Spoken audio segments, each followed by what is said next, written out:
रामकृष्ण हरी सर्वांना. आज दिनांक 19 जुलै 2026 आहे. वार आहे रविवार. आज माझ्या आईचा जन्मदिवस आहे. माझ्या आयुष्यातील सर्वात महत्त्वाच्या व्यक्तींमध्ये आहे. आईच्या जन्मदिवसानिमित्त माऊलींना आज एक प्रार्थना करूया. माझ्या आईला आईसाठी एक प्रार्थना. अकल्प आयुष्य व्हावे त्या कुळा जेथे हरीचे दास जन्म घेतली. तिला उदंड आयुष्य लाभू दे. तिच्या सर्व इच्छा आकांक्षा पूर्ण होऊ दे. तिच्या चेहऱ्यावरचा हसू सतत ओसंडून वाहू दे.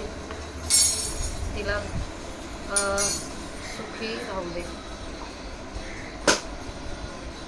माऊलींच्या सेवेला सुरुवात करण्याआधी आज 5 मिनिटं आपण दुसऱ्या विषयावर बोलू शकतो. तर कालच मी एक यूट्यूबवर पोस्ट केली होती की आपल्या आयुष्यात काय होईल हे आपल्याला सांगता येत नाही. आज आपण आनंदी आहोत तर उद्या आपण दुःखी असू.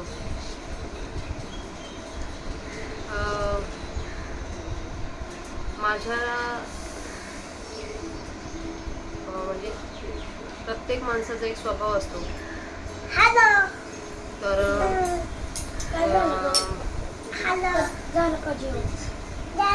मला स्वतःला असं वाटतं की मी एखाद्या नात्यामध्ये जर माझ्या भावनांची इन्व्हेस्टमेंट केली तर मी त्या नात्यामध्ये म्हणजे 100% ऐवजी त्याच्यापेक्षा जास्त गुंतवणूक करून ठेवते. आणि मग त्या गोष्टीने नंतर भविष्यात त्या गोष्टीचा मला स्वतःला खूप त्रास होतो. असं मी हे खूप वेळा अनुभवलं आहे. त्यावेळेस कामानिमित्त आता हाँगकाँगला गेले होते. त्यावेळेस असंच घरच्यांसाठी मित्रमैत्रिणींसाठी काही भेटवस्तू आणल्या होत्या आणि आईसाठी पण आणलं होतं. पण म्हणजे एखाद्या व्यक्तीला आपण नको तेवढं प्राधान्य देणं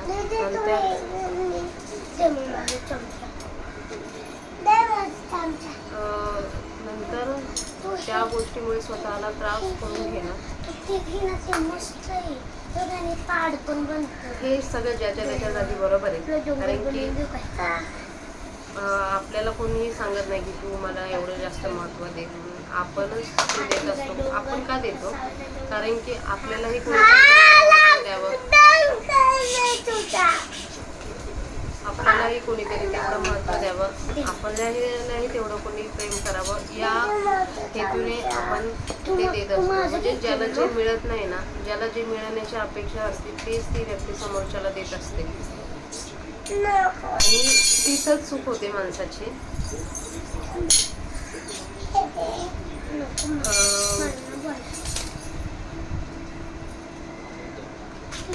भावनिक असणं हा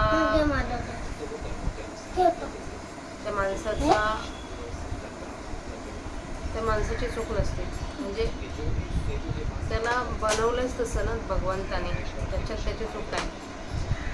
माऊली तर आपले किती आपण त्यांना माऊली म्हणतो. म्हणजे आई म्हणजे जिथं आपली सुरुवात असते जिथं आपला शेवट असतो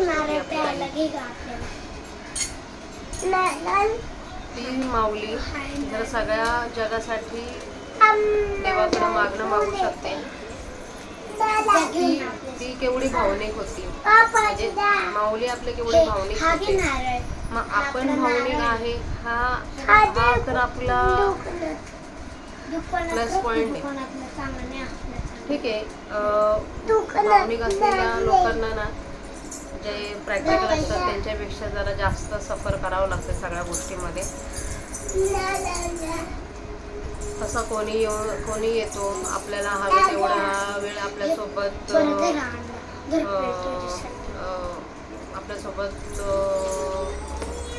थांबतो. परत त्यांच्या मनाला वाटलं का ते आपल्याला तिथे स्टॉप म्हणजे त्या नात्यामध्ये थांबून पुढे निघून जातात आणि स्वतःचं आयुष्य मस्त आनंदामध्ये जगत असतात.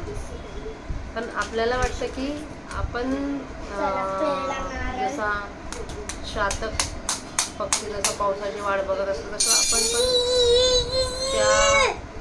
ते नातं पूर्ववत होण्याची वाट बघत असतो. ते नातं पुन्हा जन्म घेईन याची वाट बघत असतो. पण प्रत्यक्षात तसं काही नसतं.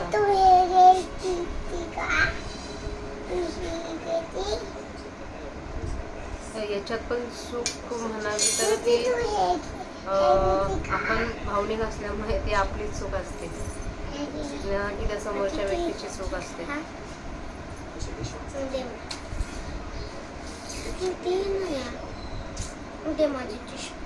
ठीक आहे. जे मला एवढं सांगायचं एवढंच की आई एवढं प्रेम आपल्यावर कोणीही करू शकत नाही. निस्वार्थ प्रेम आपल्यावर कोणी करू शकत नाही. आई जी आपली काळजी घेऊ शकते ती कोणी घेऊ शकत नाही. आई आपल्याला कधीही सोडून जात नाही. जेव्हा ती ह्या पृथ्वीतलावर नसते तेव्हाही ती आपल्याला आशीर्वाद देतच असते. पण ही आपली जी वरवरची असणारी जी नाती असतात ती नातं ही फक्त स्वार्थासाठी बांधलेली असतात.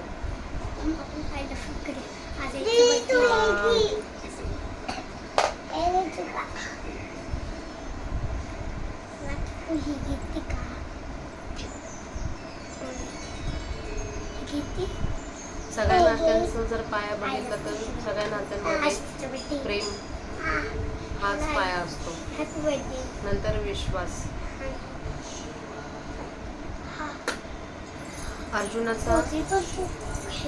अर्जुनाचं कृष्णावर प्रेम होतं. कृष्णाचं अर्जुनावर प्रेम होतं.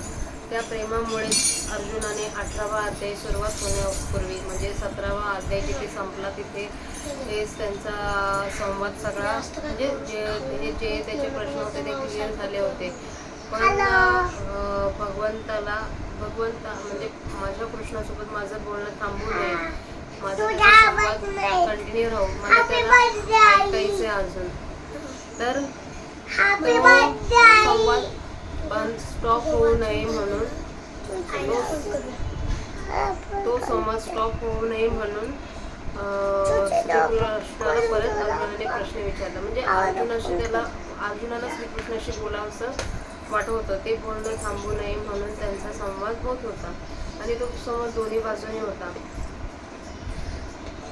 श्रीकृष्णालाही अर्जुनाबद्दल तेवढाच जिव्हाळा, तेवढीच आपुलकी, तेवढीच माया होती.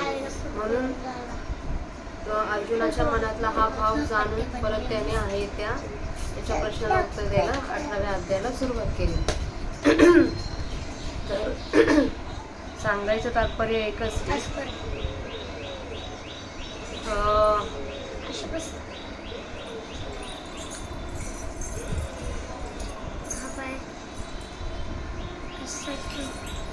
शेअर मार्केटमध्ये शेअर मार्केटमध्ये समजा आता मी एक उदाहरण देतो. शेअर मार्केटमध्ये आपण एखाद्या शेअरमध्ये इन्व्हेस्टमेंट करतो. तो शेअर वाढत जातो, त्याची किंमत वाढत जाते आणि मग आपला पण प्रॉफिट तसं वाढत जातो. पण एका पॉईंटला येऊन तो शेअर असा धपकानी खाली पडतो की आपटतो तो अक्षरशः. तसंच आपल्या आयुष्यात असतं. आपणही काही नात्यांमध्ये आपल्या 100% आपण भावनिक, मानसिक सगळ्या बाजूने 100% इन्व्हेस्टमेंट करतो. जेवढे होते नव्हते तेवढे सगळे पैसे आपण त्याच्यामध्ये इन्व्हेस्ट करतो आणि तो पण पिरियड वाढत जातो. तो म्हणजे कोणतंही नातं कंटिन्यू का राहतं ज्यावेळेस दोन्ही साईडने त्या नात्यातून भावनिक गरज सॅटिस्फाय होते त्यावेळेस ते नातं पुढं टिकत राहतं. पण एका पॉईंटला येऊन परत धापकनी ते नातं झिरोमध्ये येतं. झिरोमध्ये काय पूर्ण मायनसमध्ये जातं, रिवर्स. जसं शेअर पूर्ण खाली पडतो आणि माणसाचं जिथे डबल प्रॉफिट झालेला असतो तिथं ट्रिपल त्याचा लॉस म्हणजे ट्रिपल अमाऊंट तो लॉसमध्ये असतो, जो की त्याच्यातून बाहेर येणं त्याला खूप अवघड असतं. तसंच माणसाचं पण आहे सेम. म्हणून ना आपली भावनिक इन्व्हेस्टमेंट करताना ना 100 वेळा काय 1000 वेळा त्या गोष्टीचा विचार करा की हे आपण हा जो आलेला आपल्या आयुष्यामध्ये प्रसंग आहे किंवा जे आहे ते फक्त सांगायचं एवढंच की जे जेन्युअन आहे ना ते जेन्युअन ठेवा. त्याच्यामध्ये सेल्फिशपणा किंवा काय आणू नका. जे स्वच्छ आहे, सुंदर आहे ते तसं आहे तसंच ठेवा.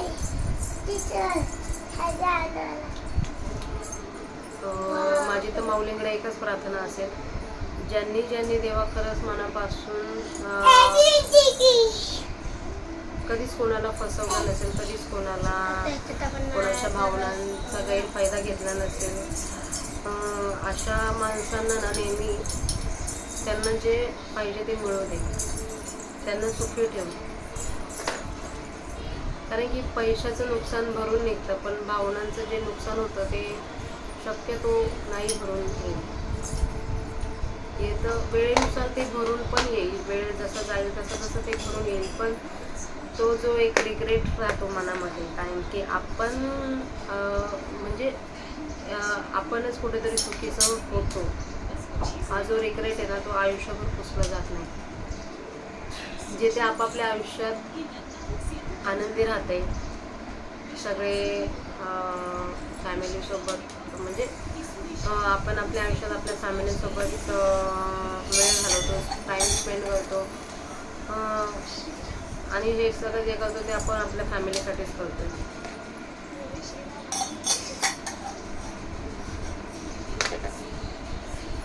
ठीक आहे, आता ज्या रस्त्यावर पाय ठेवला तो रस्ता पूर्ण चालायचाच,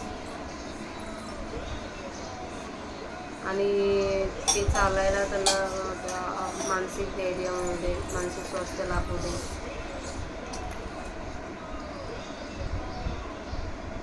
झालेली आता ही जी म्हणजे मला सांगायचं एकच होतं की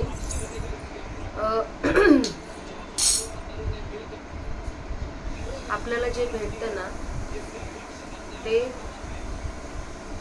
त्याच्याबद्दल आपण कृतज्ञ राहायला पाहिजे. म्हणजे एखाद्या व्यक्तीला आहे ना पैसा भेटतो तर त्याने त्या पैशाबद्दल खूप कृतज्ञता भाव ठेवला पाहिजे. कारण की तो काही लोकांना ते पैसे नाही भेटत.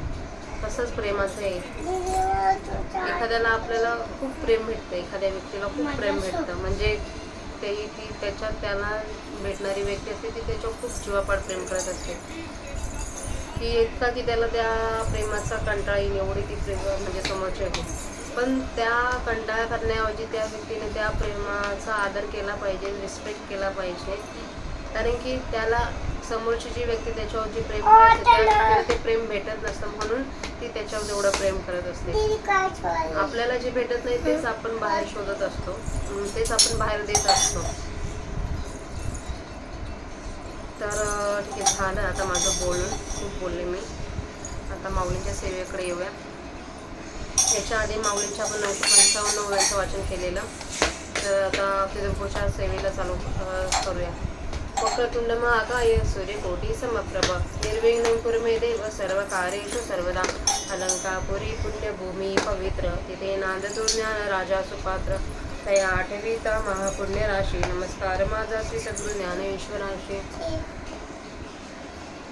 श्लोक 49. असक्त बुद्धी सर्वत्र जितात्मा विगत स्पृहा नैष्कर्म्य सिद्धी परमां संन्यासेनाधिगच्छति. तरी देहादिक हे संसारे सर्वही मांडलेसे जे गुंफिरे. तेथ नातुडे तो वाघोरे वाराजेचा पै पारिभागाची यावेळी फळ देते ना देठू फळे न धरे तेसे स्नेहफळे सर्वत्र होय. पुत्र वित्र कलत्र हे झाली आहे स्वतंत्र माझे न म्हणे पात्र विषाचे जैसे. हे असो विषय जाती बुद्धी पोळली ऐसी मागोती पाहुणे घेऊन एकांती हृदयाच्या रेगे. ऐसे अंतकरण बाह्य येता तयाचे आन न मोडी समर्था भेन दासी ऐसे. तैसे ऐक्याची यामुठी माझ विडे चित्त किरटी करुणी वेदी नेहेटी आत्मयाच्या.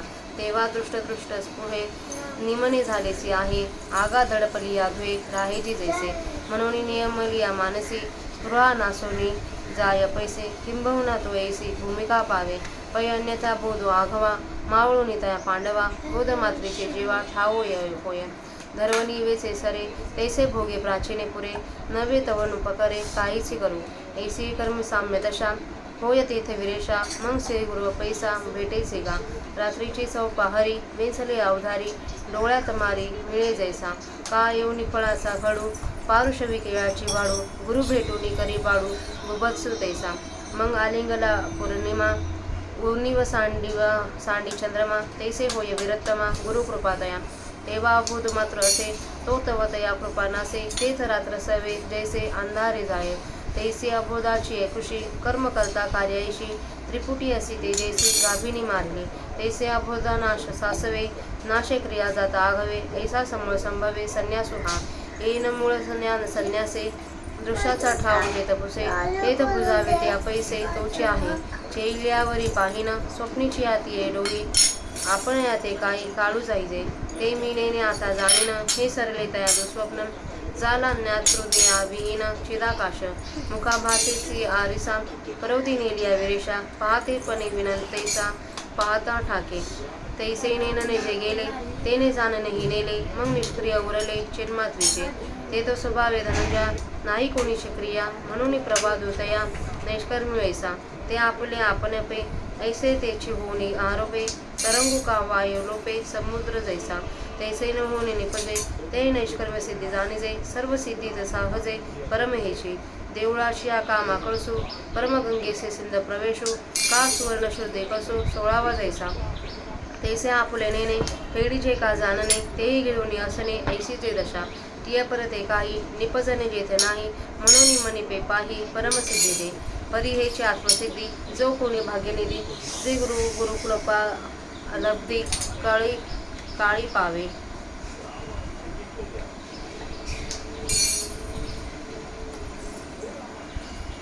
सिद्धी प्राप्त यथा ब्रह्म तथा अनोक्ती निबोध मे समासनैव कौंतेय निष्ठा ज्ञानसई आपला उदय जतांची दिनभरू प्रकाशोची आते अंधारू का दीपसंगे कापुरू दीपोचे होय त्या लवणाची कणिका मिळत ठेवू उदका उदकाची होऊन दे का ठाके जेवी का निद्रत चेवविलिया स्वप्नेची निर्देवया माया जाऊनी आपण पया मिळे जैसा ऐसे दया कोणासी दैवे गुरुवाक्य श्रवणाचे सवे द्वैत गिळवणी विसवे आपण यावृती काना वचनाची भेटी सरिसाची पैकिरेटी वस्तू होऊन उठी कवनी ऐकू जो त्याची मग करणे हे बोली जैलेचे कवने आकाशा येणे जाणे आहे काही म्हणून त्यासी काही विशुद्धी करणे नाही परी ऐसे जरी हे काही नवे जया एरवी स्वकर्माचे निवणी काम्य निषिद्धीच्या इंधने रजतमे किरदोणी चाळली आधी पुत्रवित्र परलोकू या तिचा अभिलाप घरी ओळ पायकू हेही झाले इंद्रिय सैरा पदार्थी रिगदा विटाळली होती ती प्रत्याहार तीर्थी नाणेली खीर आणि स्वधर्माचे फळ ईश्वरी अर्पुणी बळ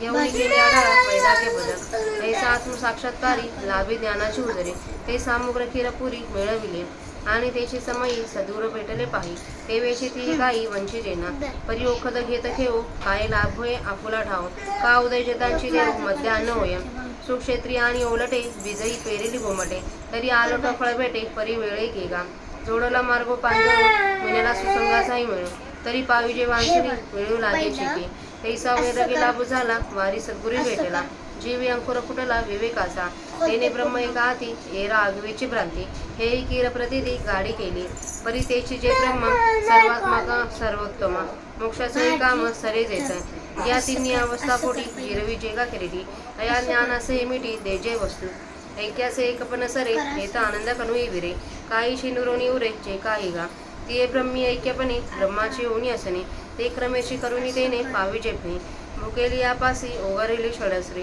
तो तृप्ती प्रतिग्रासी लाहे झेवी तैसा वैराग्याचा बोलावा विचाराचा तो दिवा अमृताती तो ठेवा काळीची तो तरी भोगीचे आत्मवृद्धी एवढी योग्यतेची सिद्धी ज्याच्या अंगी निरवधी लेणे जैली तो जेणे क्रमे ब्रह्म होणे करेगा सुगम या क्रमाचे आपण ऐक सांगो आपल्या 1010 ओव्यांचं वाचन झालं आता आपण त्यांचा मराठीत अर्थ बघूया ज्याचे अंतःकरण कोठे सक्त नाही एवढेच नव्हे तर ज्याच्या तांब्यात ते येऊन राहिले आहे आणि ज्याची इच्छा निशेष नाही झाली आहे अशा पुरुषास संन्यासाच्या अज्ञानाच्या त्यागाच्या योगाने उत्कृष्ट नैष्कर्म सिद्धी प्राप्त होते तर जसा वारा पारध्याच्या जाळ्यात असून अडकत नाही तसा तो साधक हा जो देहाधिक संसार रूपी पसरलेला गुंतड आहे, त्यात असूनही सापडत नाही. ज्याप्रमाणे पिकण्याच्या वेळेला फळ देठास धरीत नाही अथवा देठ फळास धरीत नाही, त्याप्रमाणे त्याची ममता सर्व ठिकाणी लोळे पडते.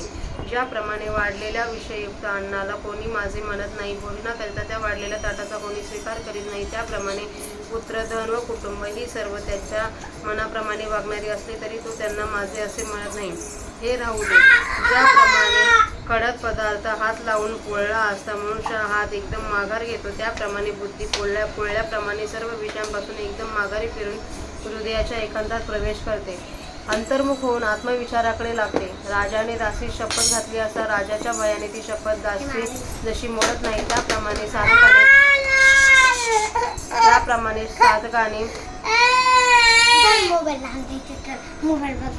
या साधकाने बाहेर विषयाकडे जाऊ नकोस, तुला माझी शपथ आहे अशी अंतःकरणात शपथ घातली असता ते अंतःकरण बाहेर विषयाकडे येण्याविषयी त्याची शपथ मोडीत नाही. अर्जुना,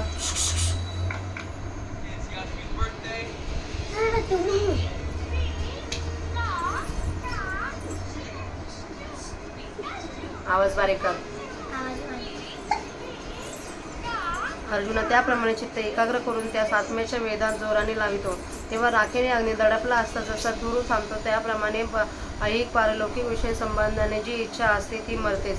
म्हणून अंतर्मुख केलेल्या मनामधून इच्छा आपोआप नाश पावते. फार काय सांगावे, तो साधक आता अशा भूमिकेला प्राप्त होतो. अर्जुना, त्याचे सर्व विपरीत ज्ञान नाहीसे होऊन केवळ ज्ञानाच्या ठिकाणी त्याच्या अंतःकरणाचा निश्चय स्थिर होतो. तो कसा होतो हे पुढे सांगतात. साचवलेले पाणी जसे खर्चून संपते, आता टीव्ही बंद कर. साचवलेले पाणी जसे खर्चून संपते तसे भोगून प्रारब्ध संपते आणि नवे क्रियामान तर काही करण्याच्या उपयोगी पडत नाही, कारण पुढच्या जन्माला कारणीभूत होईल असे क्रियामान कर्म तो करीत नाही. अरे वीर श्रेष्ठ अर्जुना, त्यावेळी अशा कर्मसात्यतेची अवस्था होते, तेव्हा मग श्री गुरु आपण होऊनच भेट देतात. अर्जुना ऐक, रात्रीचे 4 प्रहर संपल्यानंतर जसा अंधाराचा नाश करून सूर्य डोळ्यांना दिसतो अथवा फळाचा घड घेऊन जशी केळीची वाढ बंद करतो, त्याप्रमाणे त्या साधकाला गुरु भेटून तसा प्रकार करतात. साधकाचे कर्म कर्तृत्व बंद करतात. पौर्णिमेने आलिंगलेला चंद्र ज्याप्रमाणे आपल्या स्वरूपातील कलेचा कमीपणा ठेवीत नाही, त्याप्रमाणे अर्जुना त्या साधकाला गुरुकृपेने पूर्णत्व प्राप्त होते. तेव्हा साधकाच्या ठिकाणी जे अज्ञान मात्र असते ते त्या गुरुकृपेने नाश पावते. तेव्हा रात्रीबरोबर जसा काळोख नाहीसा होतो, त्याप्रमाणे अज्ञानाबरोबर अज्ञानाच्या पोटात कर्म करता व कार्य अशी जी त्रिपुटी होते तीही नाहीशी होते. जशी गर्भिणी मारावी ज्याप्रमाणे गरोदर मारली असता गर्भाला वेगळी मारावी लागत नाही, तर तो गर्भ आपोआपच मरतो, त्याप्रमाणे अज्ञानाच्या नाशाबरोबर अज्ञानाच्या पोटात कर्म करता कार्य अशी त्रिपुटी होते. आज्ञा टीव्ही बंद कर. अशी त्रिपुटी होते, तीही नाहीशी होते. सर्व कर्म मात्र नाश पावते. त्याप्रमाणे हा समूह कर्माचा कारण जे अज्ञान, त्या अज्ञानासह कर्म त्या होतो. याप्रमाणे सर्व कर्मास मूळ असलेल्या अज्ञानाच्या त्यागाने जेव्हा दृश्याचा ठाव ठिकाणा नाहीसा होतो, तेव्हा जे आत्मतत्व जाणण्याचा तोच आहे. अर्जुना असे पहा की स्वप्नात आपण आपल्याला डोहात बुडताना पाहिल्यावर जागे झाल्यानंतर स्वप्नातील डोहातून आपण आपल्या काढण्याकरिता जाणे जरूर आहे काय, तेव्हा मी आपल्या स्वरूपाला जाणीन हे त्याचे अनिष्ट स्वप्न त्याला दिसेनासे झाले. आता जाणणारा व जाणण्याचा विषय या भेदापासून केवळ ज्ञानरूप आकाश तो झाला. हे वीर श्रेष्ठ अर्जुना, आवाज जात द्या. तर किचन मध्ये जाऊ. अर्जुना असे पहा की स्वप्नात आपण आपल्याला डोहात बुडताना पाहिल्यावर जागे झाल्यानंतर स्वप्नातील डोहातून आपण आपल्याला काढण्याकरिता जरूर आहे काय, हे तेव्हा मी आपल्या स्वरूपाला जाणीन हे त्याचे अनिष्ट स्वप्न त्याला दिसेनासे झाले. आता जाणणारा व जाणण्याचा विषय या भेदापासून केवळ ज्ञानरूप आकाश तो झाला. हे वीर श्रेष्ठ अर्जुना, आपल्या मुखाचे प्रतिबिंब पडलेल्या आरशात बाजूला नेले असता ज्याप्रमाणे पाहणेपणाशिवाय पाहणारा राहतो, त्याप्रमाणे अज्ञान जे गेले त्याने आपल्या बरोबरचे सापेक्ष ज्ञानही नेले व मग क्रियारहित असे जे केवळ ज्ञान मात्र ते राहिले. अर्जुन, त्या ज्ञान मात्र स्वरूपी कोणतेच कर्म स्वभावता नाही, म्हणून त्या ज्ञान मात्र स्वरूप स्थितीच नैष्कर्म्य असे म्हणतात. ज्याप्रमाणे वारा थांबल्यावर लाट आपल्या मूळच्या समुद्र रूपाने राहते, त्याप्रमाणे ते आपले असलेले मूळचे स्वरूप आपल्या ठिकाणी होऊन राहते. ते कसे तर तसे. त्याप्रमाणे कर्माचे न होणे सिद्ध होते, त्याला नैष्कर्म्य सिद्धी असे म्हणावे. ही सिद्धी सर्व सिद्धी स्वभावता श्रेष्ठ आहे. देवळाच्या कामाला जशी कळस ही शेवटली मर्यादा आहे, अथवा गंगेत जसं समुद्र प्रवेश ही शेवटली हद्द आहे, अथवा ज्याप्रमाणे सोन्याच्या शुद्धपणा 16वा कस हा शेवटला कस आहे, त्याप्रमाणे जे ज्ञान आत्मस्वरूपाचे अज्ञान नाहीसे करते ते ज्ञानही गिळून असेल, अशी जी अवस्था त्या निष्कर्म स्थितीच्या पलीकडे या जगात काही मिळवण्याचे राहिले नाही. म्हणून सर्व सिद्धीत ही सिद्धी निष्कर्म श्रेष्ठ म्हटली जाते. पहा, परंतु जो कोणी भाग्याचा केवळ ठेवा असलेला पुरुष सत्कृपेचा लाभ होण्याची वेळ ही आत्मसिद्धी पावतो,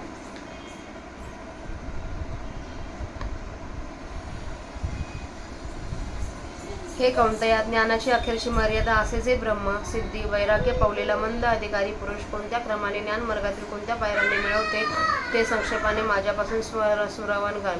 सूर्य उगवता क्षणीच अंधार जसा प्रकाशच होतो, अथवा दिव्याच्या संगतीने कापूर जसा दिवास होतो, हे पहा. त्या मिठाचा खडा पाण्याला मिळाल्याबरोबर ज्याप्रमाणे पाणीच होऊन राहतो, अथवा निजलेल्या पुरुषाला जागे केले असता स्वप्नासह झोप नाहीशी होतो पुरुष जसा आपल्या जागृतीच्या रूपाला मिळतो, त्याप्रमाणे ज्या कोणाला दैवाने गुरूंनी केलेला उपदेश ऐकल्याबरोबरच द्वैत नाहीसे होऊन वृत्ती आत्मस्वरूपी स्थिर होते.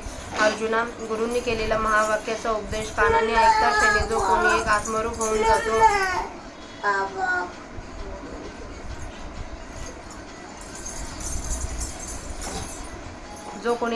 होऊन जातो, त्याला मग काही कर्तव्य कर्म आहे असे कोणी म्हणावे? येणे जाणे वगैरे काही क्रिया आकाशाच्या ठिकाणी असतात काय?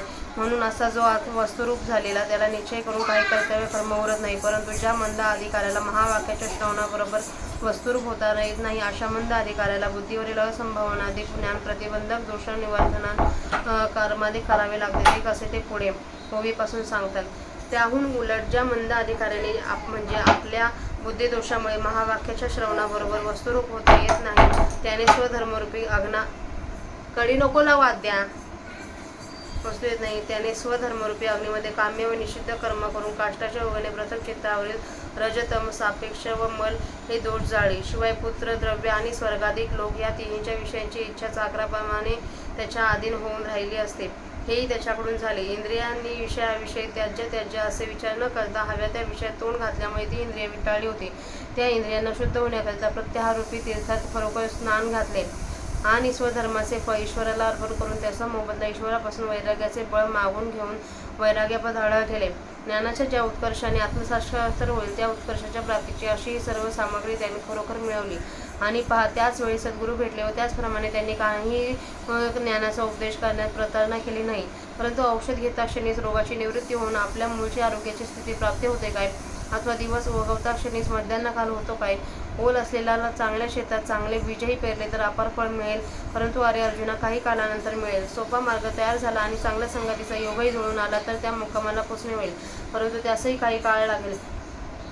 हा पाहिजेच. त्याप्रमाणे वैराग्याची प्राप्ती झाली शिवाय सद्गुरूंच्याही भेटीचा योग झाला आणि अंतःकरणात नित्य विचारांचा अंकुरही फुटला. त्या नित्य विचाराच्या योगाने ब्रह्मच एक सत्य आहे, इतर सर्व भ्रांती आहे, हाही अनुभव खरोखर दृढ केला. परंतु तेच ब्रह्म जे सर्वात्मक आणि सर्वात उत्तम आहे, मोक्षाचेही प्रयोजन ज्या ब्रह्माच्या अनुभवात नाहीसे होते, जे ज्ञान आपल्या पोटात जागृती, स्वप्न आणि सुषुप्ती या तिन्ही अवस्था नाहीसे करते, त्या ज्ञानालाही नाहीसे करणारी जी वस्तू ऐक्याचे एकपण ज्या ठिकाणी संपते व आत्मदर्शनात प्रथम होणारा आनंद तोही ज्या ब्रह्मस्वरूपात विसरून जातो व काही न उरतो जे शिल्लक असते, त्या ब्रह्माच्या ठिकाणी एकच ब्रह्म होऊन ऐक्याने असणे ते त्या साधकाकडून क्रमाने मिळवले जाते. ज्याप्रमाणे भोकेलेला पुरुष षडस्त्र पक्वान वाढले असता त्याला जशी प्रत्येक घासाबरोबर तृप्ती होत जाते, त्याप्रमाणे वैराग्यरूपी तेलाचे भरण मिळाले असता विचारांचा दिवा प्रज्वलित होऊन तो साधक आत्मरूपी ठेवा काढतोच. तरी आत्मस्वरूपाचे ऐश्वर्य भोगावे एवढ्या योग्यतेची सिद्धी त्याच्या अंगावर कायमचा अलंकार घेऊन राहिली आहे. तो साधक ज्या क्रमाचा अंगीकार केला असता सुलभ रीतीने ब्रह्म होतो, त्या क्रमाचे आता वर्म सांगतो, ऐक. तर इथे माऊलींच्या 1010 ओव्यांचं वाचन, 18व्या अध्यायातील 1010 ओव्यांचं वाचन करून झालं आहे. झालेली सेवा माऊलींच्या समाधीवर अर्पण करूया आणि सेवेला स्वल्प विराम देऊया. रामकृष्ण सर्वांना.